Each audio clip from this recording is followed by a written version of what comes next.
Hey guys, good morning. This is Dr. Brent DeLong, and we are going to get into our Battle Ready event. And this is really about cancer and what we can do to safeguard ourselves.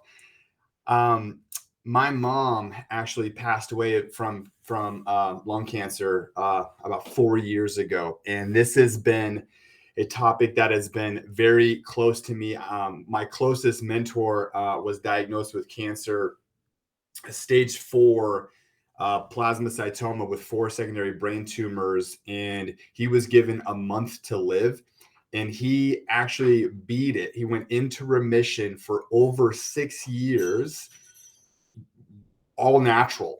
And we've been teaching on cancer and what we can do to protect ourselves for the last 15, 20 plus years here with Max Living. And we've just been studying a lot. And this is a topic that's very dear to me. And this is the reason why there's so much information out there that I think uh, has really been, I don't know, hidden maybe, or the idea that what the current medical system is doing is epically failing. So we're gonna talk about that. We're gonna talk about what the medical system has been doing, why the survival rates aren't any better over the last 50 years. We're gonna talk about the current medical treatments, what they're doing, what they're for. We're gonna talk about some alternatives, and I don't mean like alternative treatments specifically, but I mean like alternative medical treatments evenly that are available, that are safer and more effective, but for whatever reason the medical system, the current system, the general oncologist, they just aren't going to talk about, not going to tell you that it's even an option. So we're going to go through that. We're also going to talk about what cancer is, really trying to understand it and what we can do to prevent it, because there are very specific things that allow cancer to develop, and there's very specific things that we can do to minimize the chances of that happening. So I'm going to start with sharing this video.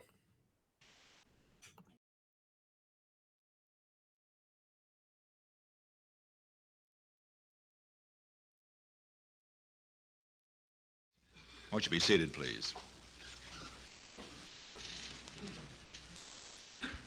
Members of the Senate, members of the House, ladies and gentlemen, we are here today for the purpose of signing the Cancer Act of 1971. And I hope that in the years ahead that we may look back on this day and this action as being the most significant action taken during this administration.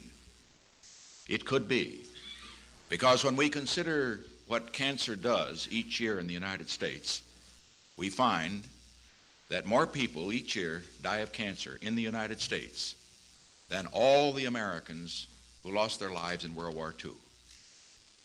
This shows us what is at stake.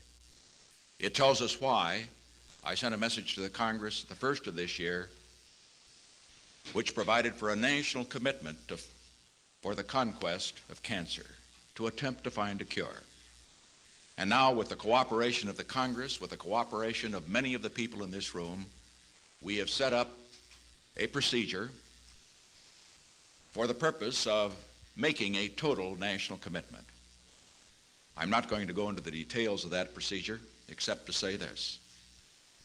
As a result of what has been done, as a result of the action which will come into being as a result of signing this bill, the Congress is totally committed to provide the funds that are necessary, whatever is necessary, for the conquest of cancer.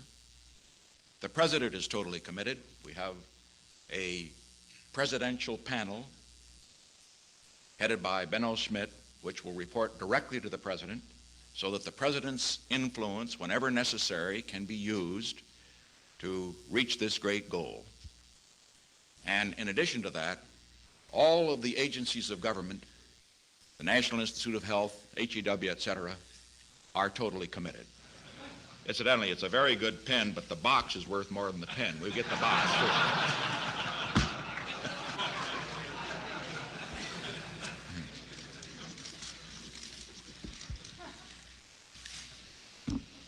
Benno, you'll get the Richard. All right. Dr. Dutton, you'll step forward, the President of the National Cancer Society. You get the last name. Thank you, sir. Thank you. Appreciate it. May I say something? Yes, sir. Thank you. Dr. Dutton, the President of the National Cancer Society. Thank you, Mr. President. We would like to think that this is a wonderful Christmas present in the signing of this bill with this pen today for the 52 million people in our country who will develop cancer, who are now living. This bill, we feel, is a real great opportunity for America, probably the greatest thing that has ever been done by the United States. And to use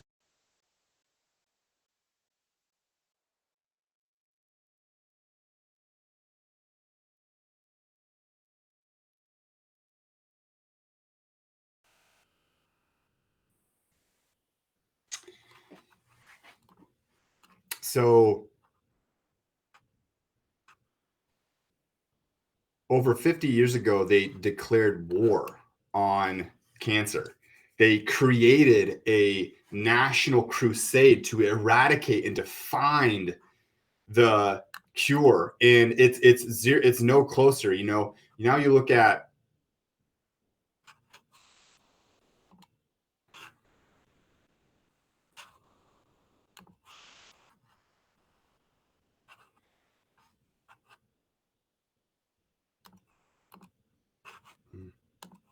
sorry, PowerPoint. There we go. And over the last 50 years, though, then you saw, this, and they made even more gains. They threw more money at it to figure out, again, trying to find and dedicating to find a cure in our lifetime. But here's the problem, is that they're heading in the wrong direction.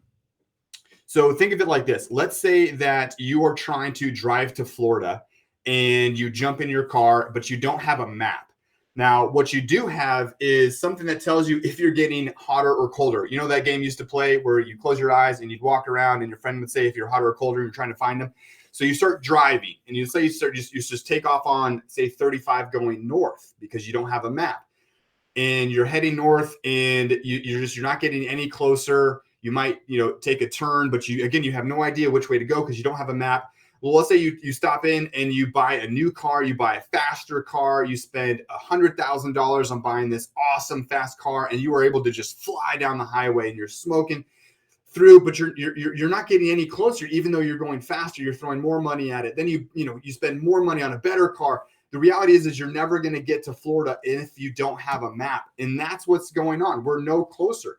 They don't know what cancer is as far as understanding like what causes it to get to grow. And it means that we're going in the wrong direction. In fact, Dr. Charles Majors, that mentor that I was talking about. So if you know what something is, then you have a better chance at reversing it. So one of the things that we're going to spend some time today in understanding is exactly what cancer is. And if you can understand what it is and why it would occur, it gives you some power to avoid those things and to make different lifestyle choices. So just some statistics, just so you get a reality of how severe that this really is. Cancer affects 1 out of 2 men and 1 out of 3 women, which is, it is crazy because so many people think that it's not going to happen to them. And ultimately, if you continue to live like everybody else is living, it's going to happen to you, or it's going to happen to people that you care about. That's the definition of insanity. It's doing the same thing over and over again, expecting a different result. So we are going to start doing something different, understanding it differently, looking at it differently, so that we don't end up with the exact same results. And this is where I want to start this new understanding of what cancer is. So here's some of the big ideas. The newest hypothesis is that cancer is a wound healing mechanism. It is a metabolic disease. It is a response to damage. And as you look and understand why bad cells would grow, especially if you look at it in this survival mechanism way, it makes complete sense. We all have this innate intelligence. Life has this innate intelligence. And if you think like looking at this little plant, there's no way that it should grow in the cement like that, in sand. But yet life finds a way. When you have cells that are trying to survive, they will change and they will find a way to survive. So let's talk about the difference in metabolic function, understanding that cancer is a metabolic disease. What is the difference? What does a healthy cell need? What does a cancer cell need? If we understand these premises, we can obviously affect that environment. So we're really looking at environment causing cancer, environmental causes of cancer, the toxicity, deficiencies, and a decrease in function. So what does a healthy cell need? Well, a healthy cell uses oxygen for fuel. It doesn't really need sugar for fuel. It has to have proper nerve supply. The cell needs to have proper function. And really, to thrive, a healthy cell needs to be in a slightly alkaline environment. Well, what does a cancer cell thrive in? Well, cancer cells don't need oxygen for fuel. They use sugar for fuel. So by definition, a cancer cell has a broken metabolism. It utilizes sugar for fuel, not cancer. Cancer can really thrive in an inflammatory environment where healthy cells don't survive in an inflammatory environment. Cancer cells don't really need proper nerve supply because they're rogue cells. They're dysfunctional cells. They're not part of they're not part of the entire system. They are separate. They are mutating. Cancer really exists well in an acidic environment, and there are some cancers that really do thrive in more of a highly alkaline environment. So healthy cells want a really neutral, slightly alkaline internal environment. Cancer cells want acidity, and they want, or few of them want very high alkaline. So again, healthy cells need oxygen. We don't need sugar. We need proper nerve supply. We need slightly alkaline. We need a healthy environment. A cancer cell doesn't need any of those things. It can survive in a sick, toxic environment. So if your system is becoming sick and toxic, healthy cells can't survive. So guess what happens? The cancer cells start to survive. They start to proliferate. So cancer, if you think about it, it's the body's defense mechanism. If a healthy cell can't survive in the sick environment that you have created, it's going to die. But instead of dying, this innate intelligence, it finds a way and the cell starts to mutate so it can survive in that toxic environment. So it's actually an innate response. It is your body trying to heal. Another way to think about it is like a callus. So if you are stressing your hand from working out or working with your hands, manual labor, you are damaging the skin, and the skin is just going to rub raw, and it's going to rub a hole in your hand. Like if you've ever had, like a blister or something from overwork, so if you do that, that skin is going to get damaged. But your body has this amazing innate intelligence. And so it responds to the stress by actually causing more cells. You build a callus because that damage, that constant stress to your hand. So you build a callus. Now that's a good thing. But again, these are cells that are responding to the damage, to the stress. So if you look at I'm going to pull up my note here real quick on this.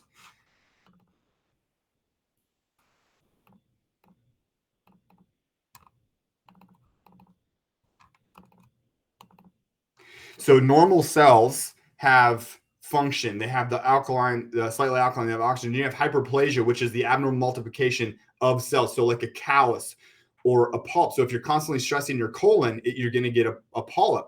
Now you have the next one, which is metaplasia. This transformation of one cell type of tissue to another. So if you're constantly causing stress to the stomach, you're going to change some of the tissue types from all that stress, and you're going to build an ulcer. So that's an example of an ulcer. Dysplasia is any disorder, growth, or mutation of the epithelial. So now you're talking about abnormal cells. You're talking about mutated cells. And then neoplastic is abnormal mass of tissue that results from unnatural growth and division. So once these cells become mutated, they actually don't go through normal life cycles, and they start to proliferate in these mutated cells. So they start to build and build and build. That's neoplasia. And then eventually the last mechanism of that is cancer. Okay. So that's your body's adaptive potential. That's what's going on when it's being constantly exposed to stresses. But what's supposed to kill cancer? Because those are all natural responses. Those are natural effects. Your body has this defense mechanism when it comes in contact with stresses. So what is supposed to kill these cancer cells? If you don't know this, but we always have cancer cells in our system. Again, it's a natural response to damage.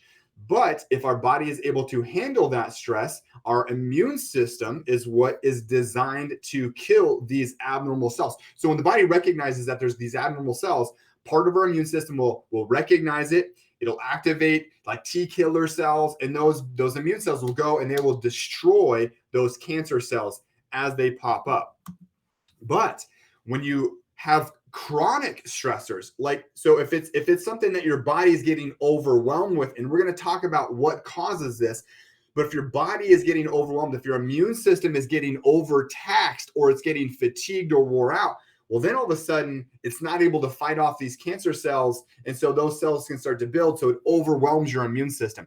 So again, the reason someone would develop something from abnormal cells to cancer is because their body, the stresses are too high, the damage is too much, the body's not able to handle the stress of the damage, and the immune system gets wore out, and then cancer is able to build. So I wanted to include this, but talking about what the top cancers are, and this might help to figure out what you need to target when it comes to rebuilding your health if you have a different kind of cancer. So these are the top 3 categories of cancers. You have hormonal related cancers, you have inflammation cancers, and you have toxicity cancers. So hormone-related cancers are prostate cancer, breast cancer, uterine cancer. So again, if someone has a cancer like this, then it would make sense that we have to start to balance and correct hormonal imbalances, hormonal deficiencies. So we're going to go after health-directed ways that are going to target those things. Then you have stuff like inflammation cancers, skin cancer, colorectal cancer, bladder cancer, pancreatic cancer. Again, these are inflammatory cancers. So if someone has cancers like this, then they have to understand it's an inflammatory issue. Their body's constantly being inflamed. And then we have toxicity related cancer, lung cancer, kidney cancer, thyroid cancer, non-Hodgkin's lymphoma cancer. These are cancers that are caused and developed by onsets and overdevelopment of toxicity. So too much exposure, inability to detox. So you want to think about, what environment are you creating? Are you creating an inflamed environment? Are you creating a toxicity environment? What is the environment that you're creating? Are you creating a healthy environment or a sick environment? So here are 5 daily habits that contribute to that sick environment that would allow cancer to grow. Number 1 is the standard American diet. It's called the SAD diet for a reason.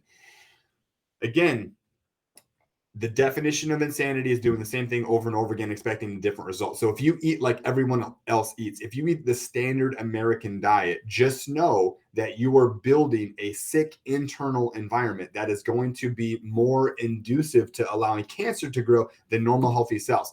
So here are the top 5 immune destroying foods. Sugar, it's known as the anti-nutrient. Cancer cells have 8 times more receptor sites for sugar than normal healthy cells. In fact, if you want to promote the growth of cancer in your system, eat a bunch of sugar, because it's like dumping gasoline on the fire.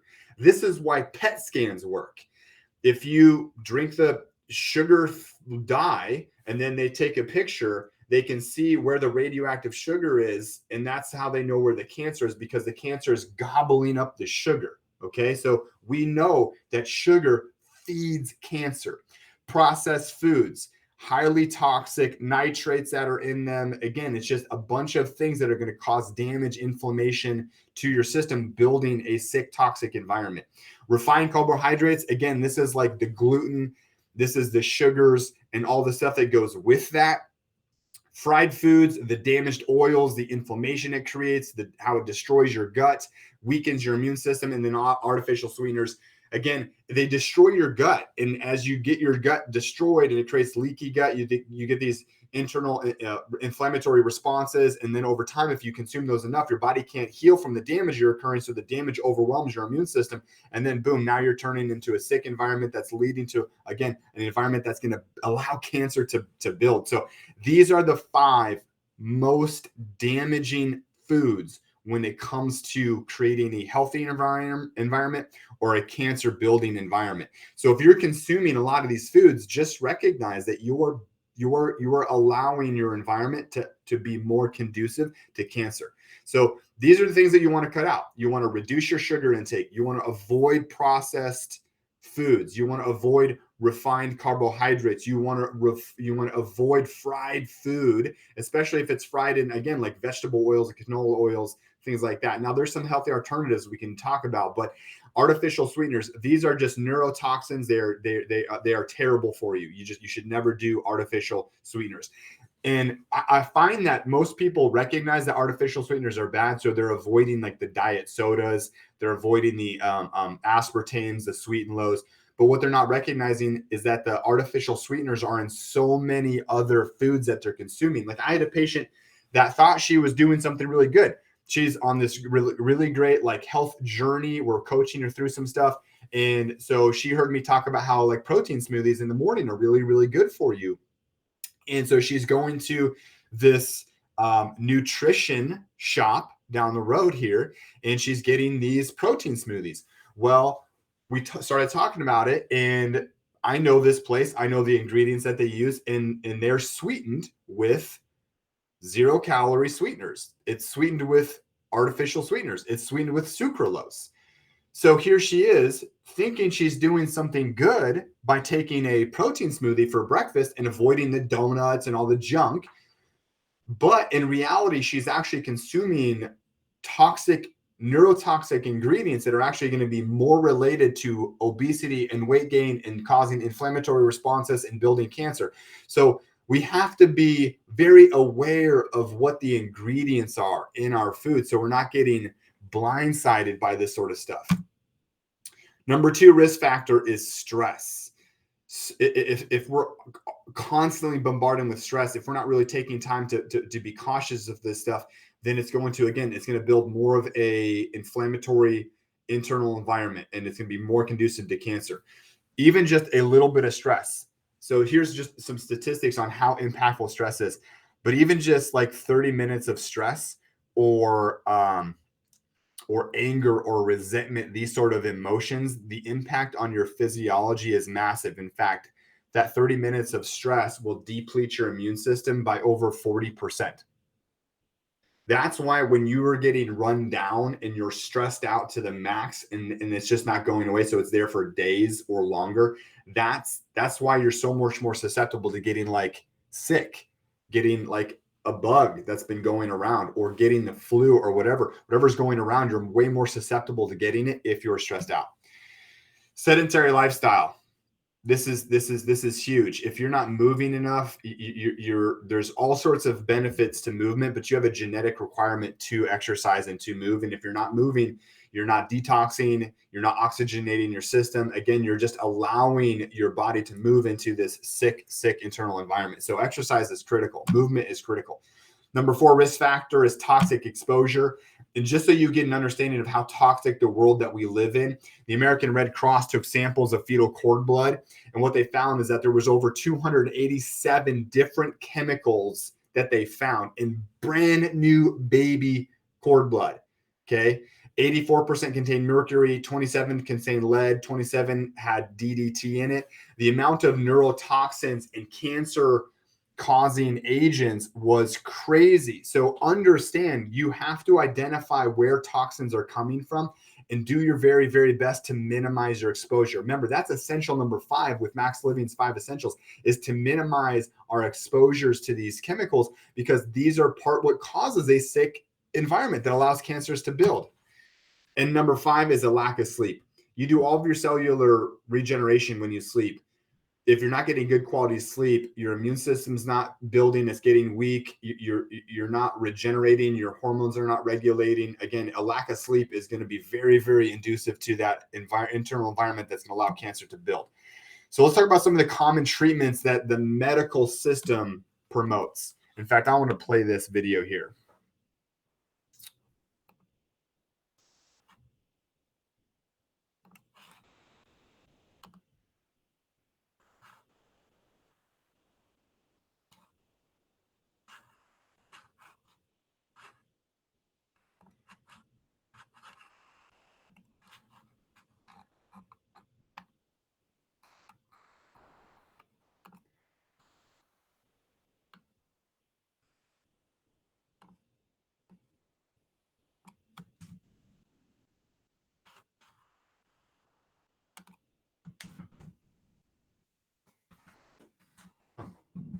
Maybe it won't play for me.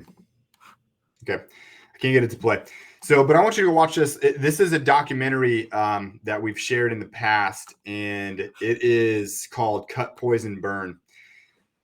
It is basically walking you through the effects of our common treatments, the war on cancer, and really just the epic failure that has been presented over the last 50 years with using these sort of treatments. So let's just talk about it.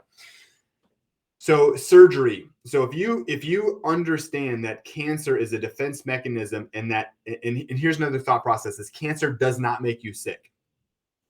Your sick internal environment is what allows cancer to build. So if your body is building cancer because it's unhealthy, and you find the tumor or the cancer and you cut the cancer out, you might be getting rid of some of the abnormal cells, but you still have the exact same environment that allowed the cancer to develop. So that's important to understand. Now, I'm not saying that sometimes it's not necessary to remove some cancer to minimize some of the cancer load. Or again, if these cells are multiplying, sometimes it is necessary to maybe get rid of some of the cancer. And I'm not saying that's bad. What I'm saying is that if that's all you do, and then you don't understand that the cancer was caused by the sick internal environment, and if you're not changing that, then the cancer is going to come right back. Some of the other dangers of having surgery when you have cancer is that the surgery could create more blood supply. So all the cutting can allow blood to flow to the tumor, and that can cause the tumor to become metastatic and to spread. So you can feed the cancer. If you're allowing more blood supply to the tumor, you can actually promote the cancer growth, and then you can let it into the bloodstream, and then it can go all over and become metastatic. So there is some danger to having surgery on a cancer. Chemotherapy. So chemo was developed from mustard gas. What they found is, and I believe it was the World War II, they were finding chemical warfare started, and they were doing mustard gas, and these people who were exposed to this toxin, the cells that grow quickly were dying. So the cells that grow quickly, like skin cells and things like that, like they were dying from the exposure to this toxic element. And so what they decided was they would use that chemical to treat cancers, fast growing cancers. So if someone had cancer that was growing very quickly, that they could use chemo, and they could find that it would destroy the fast growing cancer cells. But this is really important, and this is a fundamental truth. You cannot poison the body into health. You cannot poison the body into health. The idea that they are giving you something so toxic that you can't be around people that are getting treatments, you can't be exposed to any bodily fluids if they're getting chemo treatments, because their blood is so toxic. I remember when the oncologist was talking to my mom about getting treatment, and my family was there, and my little girl was there, and the oncologist made a reference of how you can't be around your granddaughter, because if your toxicity, you're so toxic that it could actually injure the child. The chemicals are so dangerous that nurses have to wear like double protective layer gloves, because again, if chemo was to just touch your skin, it would burn a hole in your skin. So how in the world could someone who is sick, building cancer, get healthy by dumping that sort of toxic chemical into their system? It doesn't make any sense to me. Now, I'm not saying that there aren't certain times when maybe some treatment isn't necessary to reduce a tumor load, but again, they're not going after the cause. They're never going to cure you by causing you to get sicker. That is impossible. So again, it's like surgery. You might remove some cancer, but you're not actually any healthier. You're not getting to the root cause of it. So just like chemotherapy, it's not really getting to the cause. But I will talk about some alternative chemotherapies in a second. And then obviously radiation, the idea is that you're just going to burn the cancer. Man, this is how I think about it. So back in the turn of the century, we used the medical system, not in chiropractic, not in healthcare. In the turn of the century, chiropractors were still adjusting people, adjusting spinal misalignments to improve neurofunction, to allow the body to heal. Chiropractors 100 years ago were doing the exact same thing they're doing today. The techniques are a little bit different. Some of our ability to evaluate patients is a little bit different, but the premise and the approach is the exact same because principles do not change. They do not waver. It's a truth. Medicine at the turn of the century was bloodletting people. They thought that people were sick because they had bad blood, and so they would literally drain people's blood to the point where they almost would die. And then not only would the patient have to recover from the sickness, they'd have to recover from the lack of the trauma caused from letting the blood out. So fast forward, the way that we look at cancer treatments with poison in it, by cutting the body, by burning the body, I believe that in 50 years from now, we are going to look back at how we used to treat our cancer patients the same way that we look at how we used to bloodlet. That is my true belief because of how barbaric some of these treatments are. Now, the survival rates with this aren't any better. This is what's the most insane part of it, is that when you look back over the last 50 years, the survival rates are no different today than they were back then. The only difference is that we are able to find cancers a little bit earlier, so it appears that sometimes the cancer rates have improved. But this is also what's kind of crazy. When you look at cancer survival rates, what that technically means is it's a 5-year span. If you can survive 5 years to the moment you were diagnosed, you're technically a survivor of that cancer. Even if your quality of life was absolutely terrible, if you died at that 5-year and 1-day marker, you are technically a survivor of that cancer. So you have to understand, again, some of the statistics and how they formulate these rates. So again, technically, when you really look at it, even the cancer societies and the medical system out there, they understand that their survival rates aren't really any better because the treatments aren't about getting you healthy. They're about fighting the cancer. And this is one of the major premises that I believe is the fundamental problem, is that they are trying to fight cancer like it's a bad guy. They're not trying to get you healthy. And you can't fight the cancer because it's your body's own innate response. It's a healing mechanism. Your body's creating it on purpose. So the idea that you want to fight that is crazy. What we want to do is try to get the body so healthy that it's able to fight the cancer, because normal healthy bodies kill cancer cells. So if you had two different people, if you had this person over here that has cancer and this person over here that's healthy and their immune system is killing cancer at 100%, and you took that cancer and you put it into this person's body, their immune system would fight the cancer. So instead of fighting the cancer, why don't we try to promote health to a point where that body is able to kill cancer or to reverse the cancer? Because again, if you create a normal, healthy environment, so if the body is healthy, it's oxygenated, there's proper nerve supply, there's not a bunch of fuel for the cancer. If the cancer cells they do not like a healthy environment. So if you create a healthy environment, the cancer cells can't survive. And so that, in my opinion, is the best way to help treat a patient that is immunocompromised, their immune system is damaged, it's lung cancer to go. So now let's kind of do this. Let's transition into this. I want to talk about these couple things. These are current medical treatments. These are not alternative treatments. Okay. These are, there's a couple that are alternative treatments, but some of these are actually medical treatments. And I was so upset. So I've been teaching on this specific seminar for the last 13 years. My mom was diagnosed with cancer.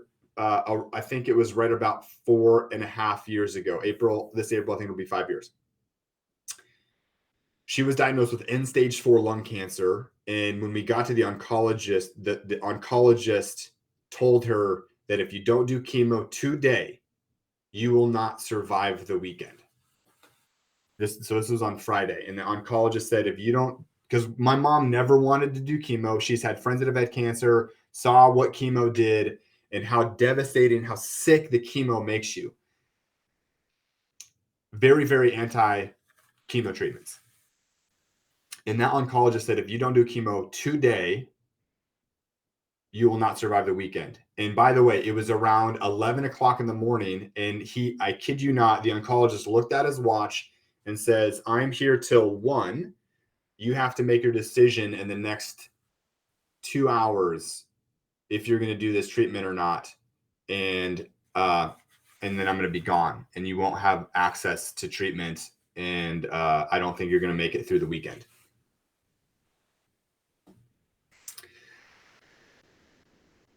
I started asking him about alternatives and some of these different therapies that we're going to go through. And it made me so frustrated because he didn't even know what I was talking about. And again, these are alternative treatments. These are medical treatments. And the fact that he didn't know what I was talking about, it made me so frustrated that I knew more about cancer than he did. Now, that's a bold statement, and I'm not saying that I'm a cancer doctor, but the things that I've been studying and learning about, he didn't even have any idea about. So let's talk about what I was asking about. So there's something called an RGCC test. It's also known as a Greek test. And basically, they take some samples of your blood and they can analyze the circulating tumor cells and they can figure out some genetic stuff about your cancer. But what they can also do is something called chemosensitivity testing, where they take your cancer and they expose it to all these different types of chemo to figure out which chemo would be the most effective to killing your specific type of cancer. That makes sense, but he didn't even know what I was talking about. He just said, you have this cancer. This is the treatments that we do.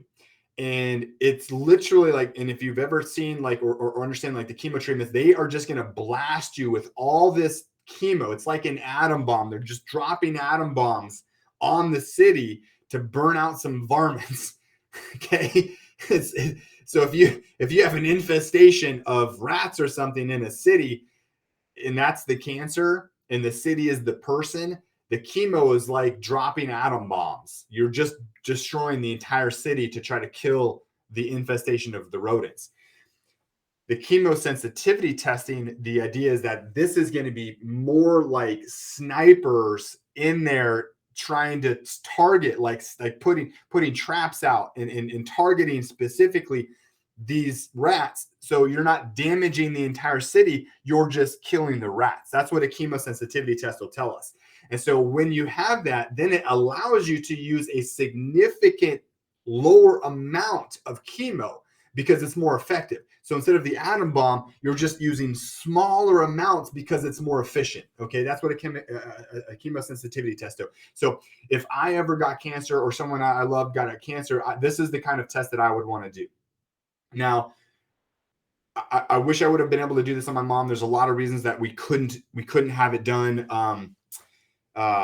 time-wise and things like that. And again, she was literally given the weekend to live when we found out this stuff. So, but this is what I would have done specifically, is I'd have a chemosensitivity test done. Now, the other side of an RGCC test is a nutraceutical test. They figure out what nutraceuticals that your cancer would be very, very susceptible to. So for instance, if they found out that like vitamin C really did a good job, like killing the cancer, like for whatever reason, your cancer was very, very susceptible to vitamin C, then that would show you that doing things like vitamin C treatments would be very effective with helping your body kill off the cancer cells. And they have this huge array of different nutraceuticals that they can test to figure out if there are nutraceuticals that would be very, very beneficial to helping to kill the cancer. And the best part about these nutraceuticals, but there's no toxicity effect. Like vitamin C, like there's no toxicity issue with vitamin C, okay?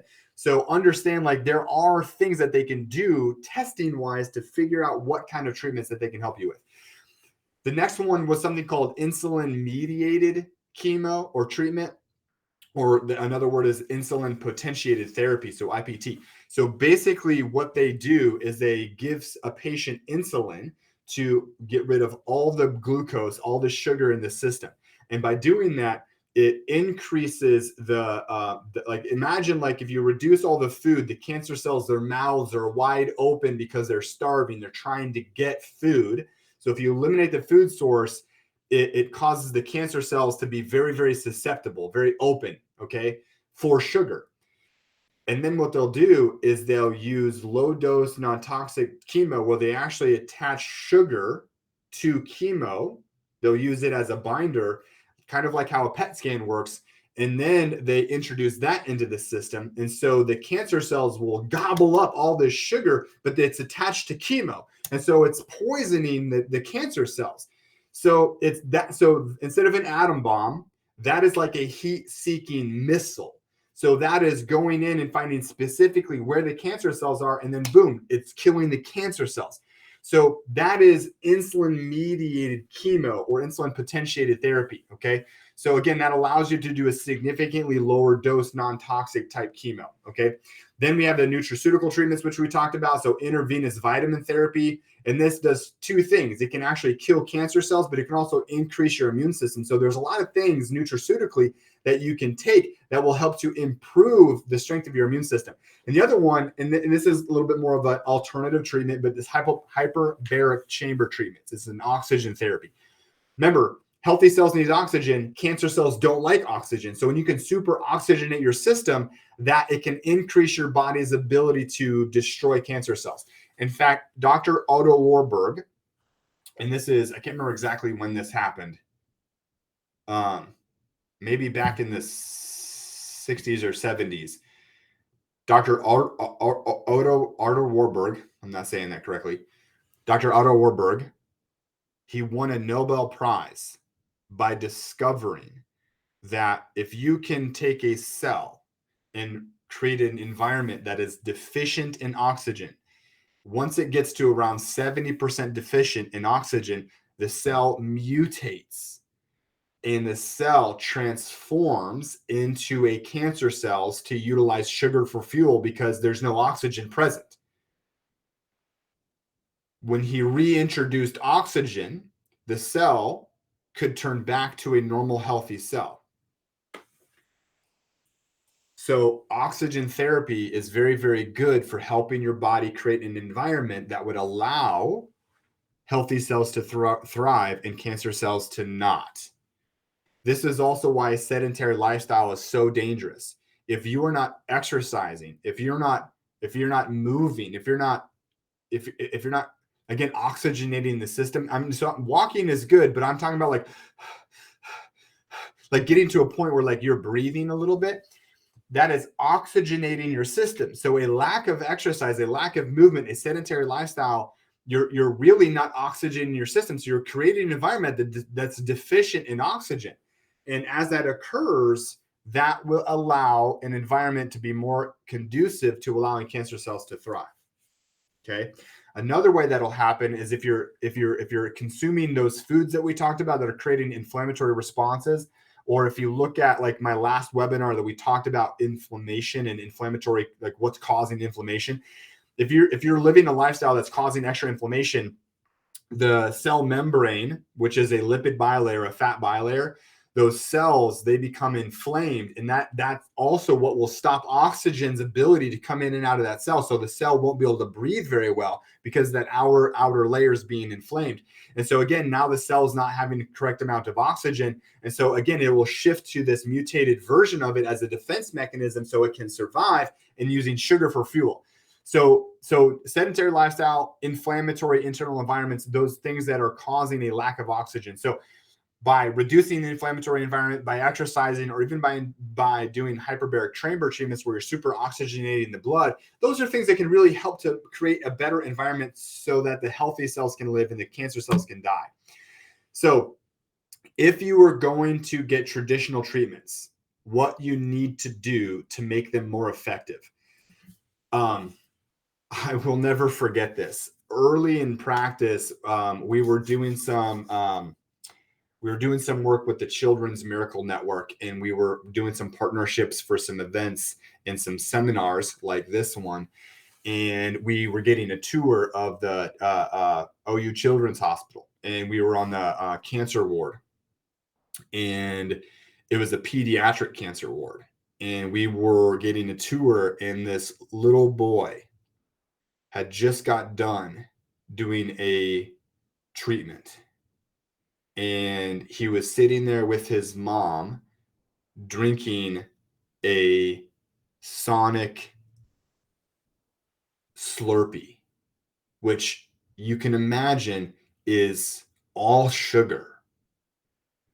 So this little boy just went through this devastating, toxic treatment to try to kill the cancer cells. And here he is eating all this sugar, promoting cancer growth. So he's literally dumping gasoline on the fire, even though he's going through treatment. So he was making the treatment so ineffective. When we saw that, I didn't even know what to think. What I thought was I felt so bad for that kid because the mom didn't know. The nurses weren't saying anything. The doctors weren't saying anything because their job isn't to create that kid to be healthy so it can heal. They were trying to fight the cancer like it's a battle. That, and I have no idea. I didn't ask it. But there's no way that cancer didn't come back because that's probably that kid's lifestyle. The kid's lifestyle was promoting cancer growth. So if you were going to go through treatments like chemotherapy, you have to, number one, get your body healthy enough to handle the damage. Most people die from chemo versus the actual cancer itself. That's a true statement. People who go through traditional treatments, they typically are going to die from the treatment, not the cancer. If you're going to go through the chemo treatment, you have to make sure you're getting yourself so healthy that your body can handle the toxic onslaught that you're going to do to it. Number two, make sure that you're removing all the causes of the cancer's development in the first place. So if you're going to go through and get a tumor removed, surgery, if you're going to get chemotherapy, if you're going to get radiation, again, you've got to make sure you're correcting the internal environment so that way the cancer is not just continuing to build. Number three is you have to eliminate sugar, 100%. You have to, this is really important. You have to starve the cancer to make the chemo more effective. So even just traditional chemotherapy is going to be way more effective if you're starving and weakening the cancer. Number two is you got to oxygenate the system. Again, you're trying to weaken the cancer cells. And number five is you have to detox the body. You have to detox the body so the body is more able to allow healthy cells to survive and, again, weaken the cancer cells. And then faith over fear. Prevention is our best treatment. So those are some good alternative treatments that we talked about. And if you're going to go through normal treatments, again, if you're going to go through, chemotherapy or whatever. So these are things that you can do to help promote the effectiveness of that. But ultimately, the best treatment is to never get it in the first place. So here are the three keys to building an unbreakable immune system. So again, stop weakening the immune system. If you're constantly taxing the immune system, your immune system will not be able to fight cancer. So you have to eliminate the taxing so your immune system can be strong. And then you want to just support healthy immune system. You want to build your immune system up. So here's key number one, focusing on cancer-fighting nutrients, anti-cancer foods, quality fats. It is critical to make sure that you're consuming a lot of quality fats. The number one most nutrient deficiency in the standard American diet is not enough healthy fats. And that's because fat got such a bad rap. There was a time where everybody was so scared to eat any fat. This is where like the low fat, the no fat like food sources came from. And if you look at history, when they started really promoting and introducing these these low fat, no fat foods, that's actually when you saw heart disease rates and cancer rates start to skyrocket because they're taking healthy fats, which are anti-inflammatory, promoting healthy, strong immune function. They're removing the healthy fats and actually putting sugar in it, which is actually causing your body to become fat. So fat doesn't make you fat. It's your body's inability to burn fat that makes you fat. In fact, fat is critical for an immune system to burn fat. When you eliminate the fat and you put in the sugar is what actually causes you to store fat. It messes up your metabolism, but clearly it creates a sick environment and it allows, again, that gasoline on the fire to cancer growth. So cold water, wild caught fish, you've got to make sure you're avoiding like farm raised fish. antioxidant rich foods, citrus foods, garlic. So, and then one of my favorite things is actually really good quality protein. So when I had that conversation with that patient about doing proteins in the morning, one of the things I'm a big fan of is intermittent fasting. And one of the reasons I'm a big fan of intermittent fasting is because it helps to lower your glucose, helps to lower your blood sugar. It helps to lower your glucose stores. So again, when I intermittent fast, part of it is trying to eliminate the food sources of things like cancer. Plus, it's great for detoxification. It's great for metabolic function. It's great for insulin, making sure your body has really good insulin sensitivity. But one of the things I like to break my fast with is really good, healthy sources of protein. And so one of the things that I promote a lot is protein smoothies in the morning or for my breaking my fast. So I'll do mine at like noon maybe. So I'll do a protein smoothie around noon, and that's what breaks my fast. So I'm giving my body some really good nutrients, some live enzymes, some really critical building blocks, amino acids to promote healthy immunity. So again, this is one of the things that I'm a big fan of when it comes to building a health immunity or just building a healthy environment. Turmeric is another really, really important one. This is something that I've been really studying for the last several years. I'm a big fan of, and it's not really turmeric, it's what's in turmeric. The bioactive ingredient in turmeric is something called curcumin, and curcumin is an amazing anti-inflammatory nutrient. It is great for reducing the stress on the system so your body can build itself healthy. So I'm a really big fan of taking supplements like curcumin, which is a turmeric bioactive ingredient from it. So now really quickly, I'm going to go into what nutrition protocol. So if we're not going to eat the standard American diet, well, what nutrition plan should we follow? So this is the Max Living Advance plan. There's two plans. There's just the Max Living nutrition protocols, and then there's the advanced plan.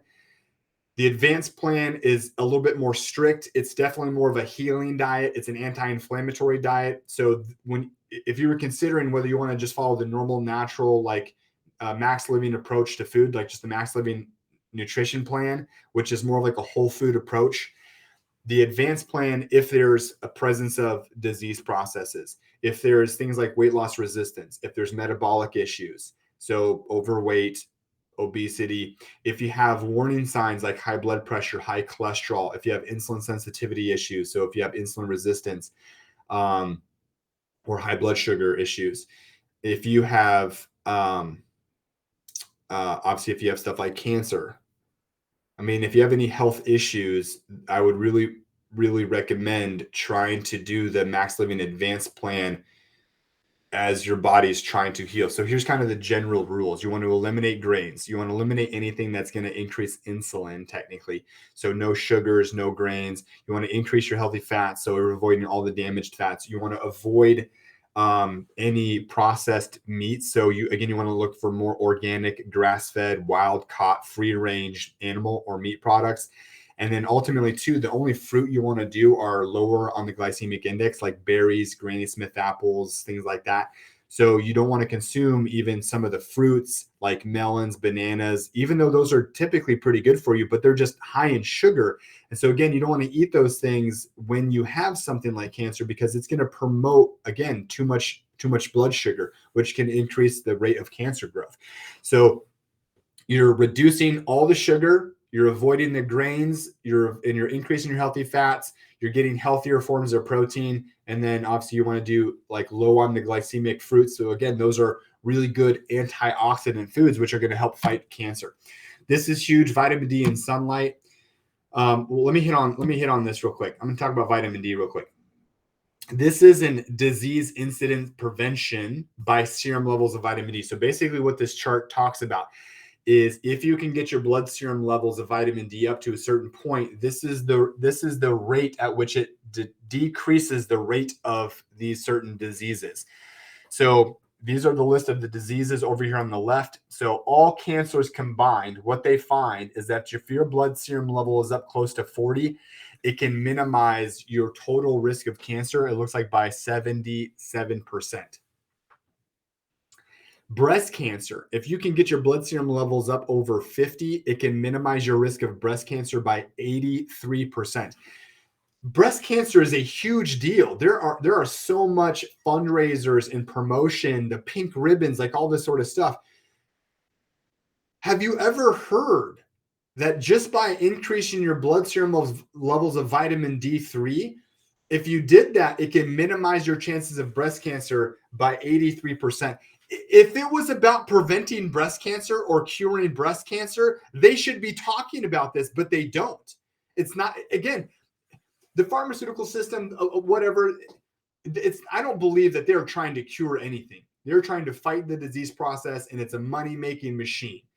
Again, if they were really focused on getting people truly well and getting people healthy and curing cancer or preventing cancer, they would be talking about this stuff. They would talk about prevention. They would talk about the lifestyle stuff that causes cancer to build. They would be talking about things like vitamin D3 that can minimize your chances of cancer. Ovarian cancer, colon cancer, non-Hodgkin's lymphoma. Again, the list just goes on and on. In fact, so this is kind of how it works. So research shows that vitamin D3 can help the body kill cancer cells. So here's a quote from the study that they did. Within a few days, half the cancer cells shriveled up and died when they were introducing this vitamin D3. It had the same effect on breast cancer as some of the other forms of cancer treatments like chemotherapy. So how this kind of works is you have a gene called P53. It is responsible for the lifespan cell destruction. So a normal healthy cell, it has a life cycle. So the cell lives and the cell dies. That's a normal life cycle to a healthy cell. But when these cells get damaged and they mutate, they don't function like a normal healthy cell. And so they don't die, and they mutate and they replicate. And this is what turns into cancer cells. And so this P53 gene, this is what allows these cancer cells to turn off and to die. What they found is that these genes are not active in cancer cells. But if you introduce vitamin D3, it is one of the main factors that turn this gene on. So if you can turn that gene on, you're more likely to make sure that those cancer cells are dying, that the body is destroying those cancer cells. So getting back to some of the nutraceuticals that I'm going to really highly recommend. This is the bundle that I put together very specifically to help increase the body's potential to fight off and to kill cancer cells, creating a healthy environment so that the body can kill cancer. So this is the supplement regime that I put together: vitamin C, the D3 with probiotics, the curcumin, and the Max Omega, which is your healthy fats, your anti-inflammatory stuff. So again, this is the bundle that I'm going to promote. This is how I always look at it. If you've been watching my webinars, my seminars, if you've been attending these classes for years, you'll notice that each event, each seminar, that I put together a very specific bundle for that topic. And I kind of rotate personally. So when I do this seminar, then I'm doing that bundle for a while. And then I'll do this seminar, and then I'm doing this bundle for a while. So I'm changing my nutraceutical approaches based off of the theme. And this is kind of how I think about it. I don't always want to be focusing on gut health, but I want to focus on gut health from time to time. I don't always want to focus on, just reducing inflammation, but I will. So this last event, we did the inflammatory webinar. And so I've been focused on reducing inflammation. Now you'll notice that a lot of these recommendations are similar, because obviously, like, if you improve gut health, you're going to be reducing inflammation, you're going to be preventing things like cancer. So obviously they're all tying together, but this one specifically is what I'm going to recommend if you want to get into a mode of helping fight cancer. If you want to increase your body's ability to fight cancer for this season, then this is what I'm going to recommend that you do. So key number 2, detoxifying your home and your body. So the number one key to this is to stop putting toxins into the system. Okay. So your body has a natural detoxification process. Your body's designed to handle toxins. That's just, again, the amazing design that God created our body's ability to handle toxins and to detox. We have very, very amazing detoxification processes. However, we live in such a toxic world that our systems are getting bombarded, and our bodies cannot keep up with the amount of toxic onslaught that we're putting in and on our systems. So number one is I'm going to recommend that you start to analyze your environment. start to look at what you're surrounded by and start to identify things that are toxic and things that you can eliminate.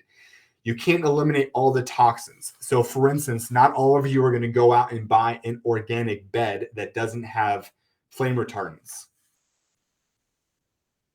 A lot of you have paint in your house or have carpet, or the list just goes on and on. There are certain things that we can avoid though. Like you can use less toxic, non-toxic soap. You can use non-toxic cleaning products. So this app I'm going to highly recommend, and I have it on my phone. Obviously my wife has it on her phone because she does the more of the shopping. And basically it just works like this. You can scan a product. You scan a product and it'll tell you how toxic something is. I don't have any products here with me, but basically it shows you how toxic something is and what carcinogens are in it. So for instance, okay, so here's something. So I was at the store and I was scanning some hair product, and it came out like this, and it gives it a score, and it says it's bad. It's a 22 out of 100. So the lower the score, the worse it is. And so then it tells me, why is it bad? And it goes through all these different ingredients and why this is toxic, or why, or what carcinogens are in it. Okay. And it does that for food. It does that for cleaning products. It does it for personal hygiene products. So I would really recommend that you download this Yucca app and you just start scanning the things. And if it's toxic, buy an alternative. Okay. We did an entire webinar, Dr. Jill and myself, on toxicity, and we talked about alternatives. So go back, rewatch that, maybe start to understand where the toxicity in your world is coming from, and then start to make alternatives, whether that's the coffee that you drink, it's the water filter you're using, it's the artificial sweetener versus like stevia. The cleaning products, the personal hygiene products, the makeup you're using, or the deodorants that you're using. I had a conversation with a patient about his cologne the other day, and how the cologne is an endocrine disruptor and how it screws your hormones up real bad and creates estrogen dominance, which will lead to, again, not just having low testosterone, which was the conversation, but that estrogen dominance is even going to lead to those hormone related cancers. But toxins are everywhere. You can't control everything, but you got to make sure you're trying to control what you can control. So cleaning products, processed foods, avoiding toxic ingredients like glyphosate. So this is one of the reasons why it's so important to eat organic, because the glyphosate that's on it, that's the Roundup Ready ingredients. And here we all know that they're related to tumors and cancers. There's been so many lawsuits over the years from the cancer that it causes, and even like the GMO foods that can have this stuff on there, the genetically modified food that are resistant to Roundup, and they know that these things are causing cancer. Like, it's not a debate anymore. I mean, even the journal Food and Toxicology talked about the increased risk of tumors. So so this is a question that I've had someone ask me before. So Dr. Brent, all these things that you're talking about are everywhere. All the stores sell them. You start to use that Yucca app, you're going to start to recognize how toxic everything is, or the foods that we're eating. If they're all causing cancer, why aren't they banned? How in the world can the FDA, the Food and Drug Administration, allow food that is so toxic, so carcinogenic, so cancer promoting? How can they even sell it? That is a great question. And here's the reality. It's just big business. By the time an organization or a company figures out that something is causing cancer, it's been causing cancer for years. By the time they pull something off the market, whether it's a food or a drug, it's killed thousands and thousands of people. I don't know why in the world that things that cause cancer are legal. Why are cigarettes legal? I don't know. They clearly, everybody knows that they cause cancer. Why in the world do they allow red dye number 5 in kid drinks? Why would they allow glyphosate at a level that is unfit for human consumption in kid cereals. The National Cancer Society published this study / article about how nitrates are unfit for human consumption, but yet nitrates are in all the processed meats. How in the world is that even possible? Well, I don't know. It's just big business. So, but you have the choice though. You don't have to buy those products. You can buy deli meat that doesn't have nitrates. You can buy organic deli meat. We have that at our house. You can buy grass-fed, grass-finished beef. You can buy cage-free eggs. You can buy wild-caught salmon. You can buy organic produce. You can buy things that do not have all these chemicals in it. Key number 3, de-stress, sleep, and make sure you're aligned your spine. 77% of people relate that stress affects their health. I mean, come on, guys, that's a no-brainer, but I'm going to take it to one step further. It's not just the stress, it's the chronic stress. And it's not even just the stress, but it's your body's inability to handle stress. And I do think that we should really help work on promoting peace and removing some of the causes of stress. So here's the 3 top causes of stress. You have news and current events. And this is my example. My dad gets so fired up watching the news. It is crazy to watch his blood pressure just soar when he watches the news and he talks about current events. I'm not saying it's not important to understand what's going on in the world, but just know that like mainstream media, they're promoting ratings. So the more polarized they are, the more they're going to get views. It's a fear tactic. That's why most news, like mainstream media, is all doom and gloom. In fact, they did this study where they did surveys where they asked people, do we live in a world that's more dangerous or less dangerous than last year, than 10 years ago? Is our world more dangerous or less dangerous? And the majority, and I'm talking, it was like 99% of people all said that we live in a more dangerous world. But when you really look at the crime statistics, murder rates, all this sort of stuff, all of those, like those are significantly lower than they've ever been in the last 100 years. You know, when you look at the look at like in the like world wars, like more people were dying in world wars than ever before. Like, so there's just like, even wars that are fought today, the casualty rate is not near as high as like it used to be. Okay.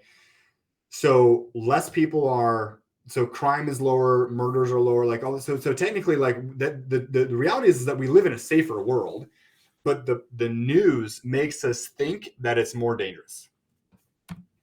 Social media, and this is just like, it's the idea that you're looking at everybody else's highlight reel that they're putting on Instagram, that they're putting on Facebook, and you're comparing their highlight reel to your real life, your behind the scenes. And so it creates this very, very like imbalance in what you feel like other people's life is like versus what your life is like.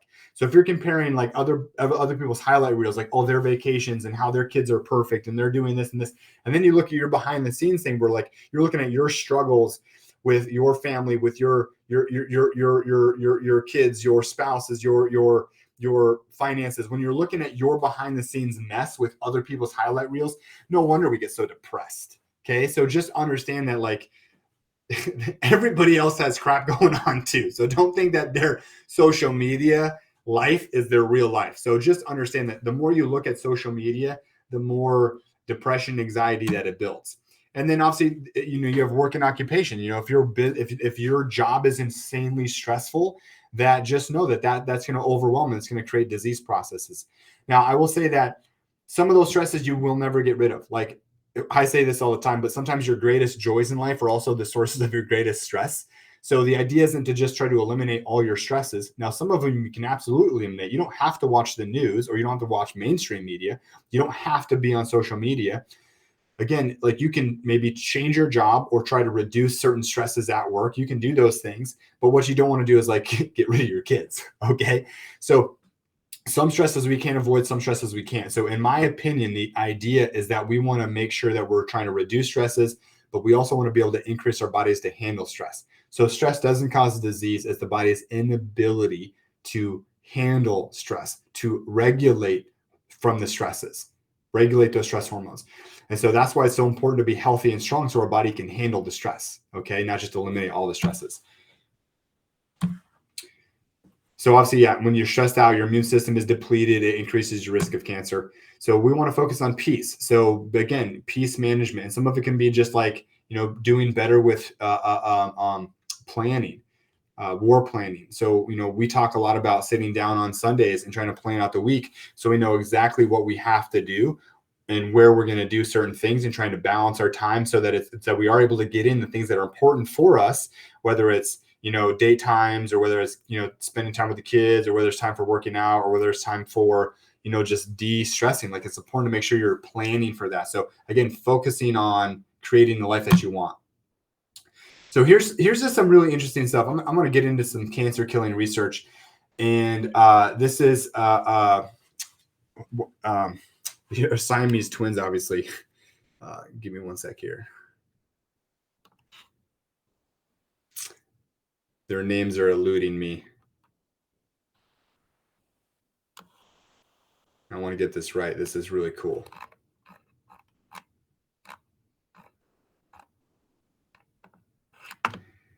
Masha and Dasha. Okay, so they were born in the 1950s, and they had their spines joined at the base, and so they shared some organs and didn't share others. So they had 4 arms, 3 legs. They had separate small intestines, but they shared a colon and rectum. So both their foods were shared in the same colon. They had separate kidneys, but only one bladder. They shared reproductive systems. They circulated.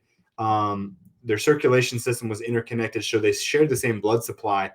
But they had separate spines. They had separate brains. They had separate spinal cords. They had several central nerve systems. And so they shared the same circulation system. But what they found is that their body responded differently to like sickness or disease process. So just as a little bit of review, but Louis Pasteur was the guy who developed the germ theory. And the theory was that if you got exposed to germs, that was what was going to cause you to have illness. At the same time, there was a gentleman named Bernard, and his idea was that it wasn't simply just the germ, but it was more of the resistance of the host that allowed disease to build, or to the sickness to build.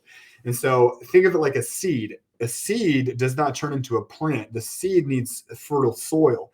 And so if the seed has fertile soil, it can grow into a plant. But if it doesn't have the right environment, then it will not ever create a plant. It doesn't matter how good the seed is.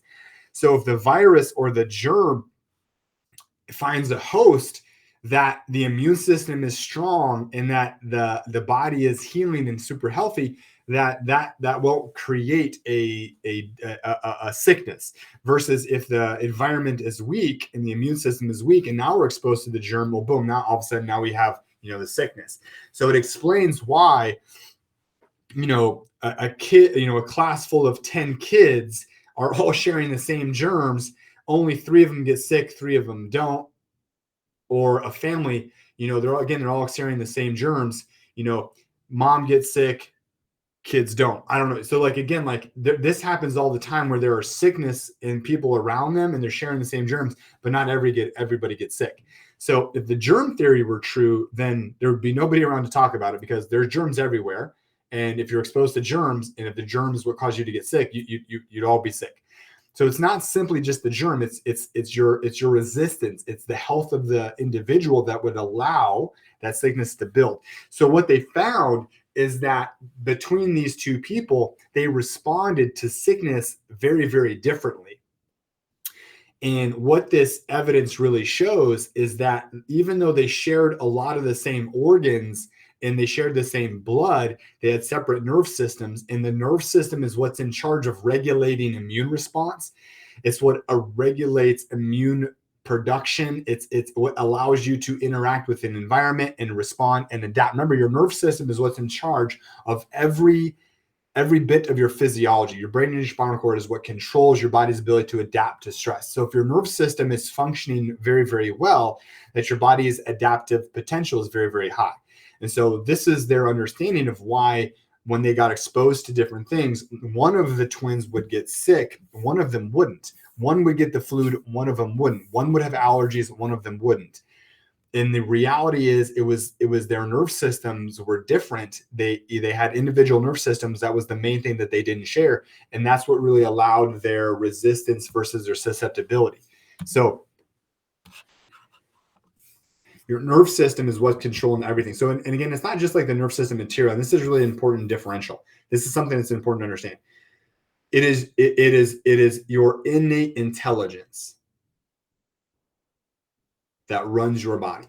And by innate intelligence, what I mean is it's what medicine can't measure. It's life, it's the spirit, it's the breath, it's the spark. It's what happens on conception when two cells come together, and then boom, there's this thing that occurs that allows life to begin building until 9 months later we have a beautiful little baby. But it's that power that built the baby. It's the same power that would like heal a cut on your arm. Like, it's not the band-aid or the neosporin that would heal a cut. It is your body's innate intelligence. When you come in contact with a carcinogen and it causes damage, your body heals the damage. That's your innate intelligence. When you eat food and your body digests that food, and that food is turned into muscle cells or eyeball cells or kidney cells, that is your innate intelligence at work. You have 70 trillion chemical reactions occurring inside of your body all of the time. And that intelligence is controlled through this innate. And what allows your innate to communicate through your system is your nerve system. It's the brain, the spinal cord. It's the brain where the power is held. It's the nerve system that transmits that life energy. And this is the best way to explain it. If we took scissors and we cut all the nerves that go to the heart, what would instantly happen to the heart? It would turn off. If I cut all the nerves into my arm, I can't use my arm anymore, because that life energy, the intelligence, can't get to the arm, just like it can't get to the heart. It doesn't matter how young or how old or how fit that person is, or what kind of nutrients they take. If they take the curcumin and the vitamin D3, like all those things, it doesn't matter if there's no more power to the heart. The heart would just turn off. Okay. Now, instead of a cut nerve, if there's interference from some sort of spinal misalignment, a subluxation, a misalignment that puts pressure or stresses or damages the nerve, that interferes with just some of that communication, a decrease in that communication creates an environment of dysfunction. So if we damage the nerve into my arm just isn't going to work as good. The muscles are going to get weak. It's not going to respond as fast. If there's damage on the nerve to the heart, it's not like the heart would die right away, but over time, that's going to create weakness. It's going to create the heart to get sick. It's not going to be able to adapt to stress very well. So it's going to build disease processes. And so what they found is that by getting adjusted and by correcting your spine, not only can it reduce stress to the nerve system, but when that actually happens, it increases your immune system. So here's one of my favorite studies to talk about, but over a 5-year period, when they looked at patients that were getting adjusted on a regular basis, they found that their immune system was somewhere around 200% more competent than the average healthy adult. So research shows when you get adjusted, it actually improves your body's ability to adapt to environments, whether it's stresses, it's germs, it's whatever. So that's why we talk about turning the power on. Getting adjusted helps to increase your body's ability to fight off disease. In fact, this is something I love when this happens. People come in maybe, and sometimes they start chiropractic care because their back hurts. And obviously chiropractic is amazing helping with back pain.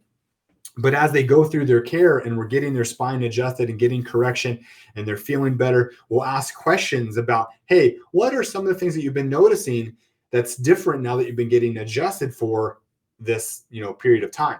And one of my favorite things to hear is like, you know what, doc, normally at this time of year, I have these terrible sinus issues. I get terrible allergy issues, or I'm always getting the flu when, the kids are going back to school and bringing home all these germs. But, this year I didn't have any of those things. My immune system must be so much better since I've been getting adjusted. My allergies are way less severe. I haven't had the sinus infections like I normally have. I haven't been getting the flu like I normally have, or this is unfortunate, but So a patient will say the similar thing like, hey, you know what? My whole family has got the flu and I don't.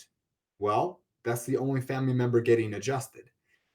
So they're like, hey, you know what, doc? I think that really getting adjusted has helped my immune system function stronger so that everybody else got sick and I didn't. Or everybody else at work is sick and I'm not because I've been getting adjusted. And this is why. It's just because the science shows that when you get adjusted, it boosts your immune system. Technically, how it works is when you get adjusted, you get what's called a respiratory burst effect. It activates your immune system, your CD4 T killer cells, and you get an immediate response of up to 48% within 2 hours of getting adjusted. And then people who get adjusted regularly in wellness care, like this care they talked about in this study for 5 years worth of wellness care, overall, their immune system consistently builds to a point where it's over 200% greater competency than those that were not receiving chiropractic care. So here we're talking about that immune system, or we're talking about the nerve system. So the job of your spine, the actual vertebrae surround and protect your spinal cord and all the nerves that branch out. And in each part of your nerve system, each part of your spine will innervate or control a different part of your body. So, for instance, the nerves in the very top of your neck, well, that's the nerve system that controls blood supply. It controls the pituitary gland. It controls the nerves that go into the face. It controls inner ear. It controls some of the nerve system sympathetically.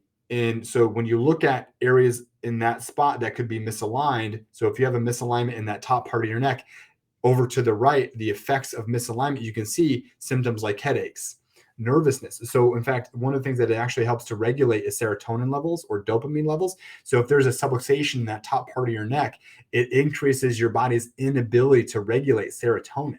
And so it can lead to things like even depression.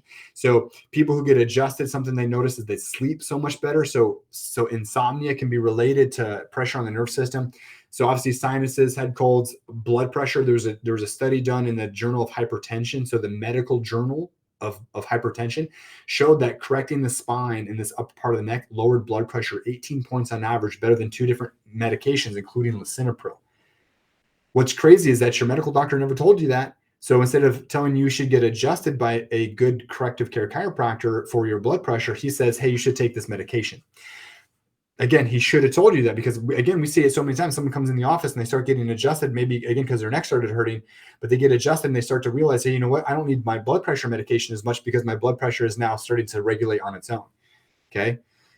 So then you move down into the spine. You can see, like, again, some different areas of the spine. You see like nerve system going into the sinuses, even lower that. You see nerves going into the throat. So I see a lot of thyroid issues, okay, start to improve if we start to correct some of the areas of throat. So if you've had any fender benders or things like that, or car accidents, you can get whiplash in your neck, even something 8 miles an hour. So it doesn't have to be a big car accident to cause damage, but someone who didn't maybe have a lot of pain after the accident, and let's say they had a fender bender when they were a teenager, and then all of a sudden they're like 30 years old and they come into the office and I take an x-ray and there's a bunch of damage in the middle part of their neck right there. What I find out is that there's a high likelihood that they also have thyroid issues, because that damage in the neck has been there for maybe 15 years, causing their thyroid to get weak. But when they go to the medical doctor, again, they just give them medication. But what they don't do is analyze why the thyroid is weak. Why isn't the nerve system controlling the thyroid very well?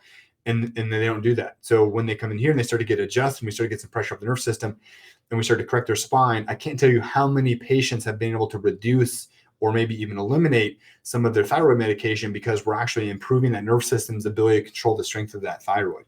So then you have nerves in the upper part of the back going down into the arm. So pinched nerves or radiating pain, carpal tunnel issues. 85% of the time, carpal tunnel comes from the actual neck, not the wrist. You have stuff like the nerves in your upper back control things like heart and lungs. So arrhythmias, tachycardias. In fact, I have a patient who was able to reverse hypertrophic cardiomyopathy because he had damage in his upper back, and it was able to actually reduce the size of that atrial septum once he started getting corrective care, which is an amazing testimony of the body's ability to heal. But even things like acid reflux, indigestion, again, your stomach's inability to self-regulate the stomach acid when you eat different foods. You know, we like to blame it on the food, but it's not. It's your body's inability to handle the food. And so subluxations or misalignment in the upper part of the back, as those things get corrected, again, one of the things that we notice is that acid reflux improves. So again, then you have, you know, this, and again, the spine, again, every area of the spine just goes to a different part of the body. The lower back, That's pain down into the legs, that's bowel, bladder, that's reproductive organs, that's colon, that's prostate. So again, if you have symptoms, or if you know someone who has symptoms like this on that far right, just know that there's a potential that there is a cause to that symptom, like a subluxation. And if you refer them into the office, and if we can see in an evaluation exam, take x-rays, thermal imaging to see if there is a misalignment and pressure damage on that area of the spine, controlling that part of the body, if we can start to get correction, if we're able to do the right adjustments, the right rehab to correct and stabilize that correction, get pressure off the nerve system, there's a really good opportunity that that part of the system, that part of the body can start to improve and heal. So again, these are just warning signs. So if you know anybody that has issues like this, this is the kind of people that you want to refer in.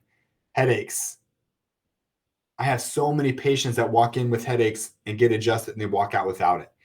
I mean, the things that people do for headaches, like Tylenol, ibuprofen, Advil. Tylenol is the #1 cause of acute liver failure. Ibuprofen, Advil, those non-steroidal anti-inflammatories, they destroy the gut lining and they lead to leaky gut issues, which can cause more inflammatory issues, which lead to more headaches. Not to mention, in some studies that those non-steroidal anti-inflammatories are the 15th leading cause of death in the U.S. Menstrual issues, so obviously pressure on the nerves in the lower back, affecting reproductive organs. So kids, teenagers that have menstrual cycles where they're so bad they get put on a medication like the pill, it's crazy to me because we all know that the birth control medications increase risk of breast cancer astronomically. So again, so many people come in, they get adjusted and they notice that their cycle is improved. And so here's kind of the extreme version of that testimony, but patients that come in that like their cycles are terrible, they're just irregular, and they can't get pregnant because obviously they have irregular reproductive systems. They start to get adjusted. The nerve system starts to function better. Those organs start to function better. Their cycle starts to regulate, and they actually end up getting pregnant. I can't tell you how many times that we've seen that happen. Again, instead of wasting all this money going through all this hormonal therapy, sometimes it's just getting the spine nerve system healthy. High blood pressure, depression. Again, so many of these conditions, the medical system gives some pretty scary medications for. And the reality is there's such a high potential that we can help correct this stuff through getting the spine healthy, the nerve system healthy, and then even implementing healthier foods. Like we all know that, research shows that even exercise for depression is better than medication. So again, implementing the 5 essentials, there's so much more potential to really get healthy than just treat a symptom or disease. Okay. So medicine is the study of disease and what causes man to die. Chiropractic is the study of health and what causes man to live. Medicine is designed to fight and manage symptoms and disease. In healthcare, like chiropractic, our goal isn't to just fight a symptom or manage a disease. It's try to get healthy. It's try to create a healthy internal environment so that healthy cells can thrive. Okay, so that's the difference. If you're going to your medical doctor and you're really looking for him to help you get healthy, because again, I'll hear this all the time. Like patients will come to me and they're like, "Oh, I've gone to my doctor and they want me to do these medications, but I just really don't want to take drugs. I don't want to take more medication. I don't want to be put on another medication," because they understand that the drugs aren't good for them. The drugs have side effects. I mean, most of the commercials from a pharmaceutical ad is about the side effects that they create. People are becoming very, very aware of the devastating effects of taking medication. And so people don't want more drugs. But when they go to the doctor, that's what they're told to do. But you can't expect to go to a mechanic and expect them to look at your teeth. That's not their job. Their job is to look at your car, okay? You can't expect them to do anything other than look at their car. You can't go to a medical doctor and expect them to do anything besides give you drugs to treat a symptom. That's why you have to seek out health care. You have to seek out offices like this. You have to seek out physicians that are going to focus not just on your symptoms, but on how to get a healthier environment so that you can truly be healthy. What do we need to do? What do we need to analyze to improve the health of your system, of your cells? How do we need to promote your immune system's ability to kill off those cancers? What do we need to do to change your environment that's creating disease to an environment that is creating health? That is what ultimately is healthcare. And I believe that is what healthcare's got to change. It's not like the medicine system that system is not going to change. What's going to be created and becoming more popular is true healthcare, which is what Max Living, the 5 essentials, what we're promoting here in our clinic and with our patients. So just know your action steps moving forward are going to be to eliminate the things that are causing a bad environment and promote a healthy environment. Look at your nerve system. Make sure you're getting adjusted, making sure you're getting cancer-fighting foods, eating healthy fats, eating more antioxidant rich foods, making sure you're doing healthy smoothies in the morning, making sure you're getting exercise to oxygenate your system and to minimize toxins and obviously to detox the system, guys. Those are the steps that you need to do to avoid the cancer and potentially even reverse it if it's been found. Okay, so don't miss out on the upcoming events. We got some cool webinars that we got coming up, or just make sure you're asking questions in the office. That bundle that I talked about is 20% off. Okay, so make sure you're picking up the nutrients, the nutraceuticals that are going to help promote your body's ability to fight cancer, so that we don't end up with these devastating disease. An ounce of prevention is worth a pound of cure. It is possible to heal and to reverse cancer. We've seen it happen in patients, but it's so much easier to never get it in the first place. Okay, guys. I hope that you learned a lot. Make sure you're tuning in, rewatch some stuff, ask questions in the office. Make sure you're picking up your supplements and making sure you're following through with those action steps. All right, guys.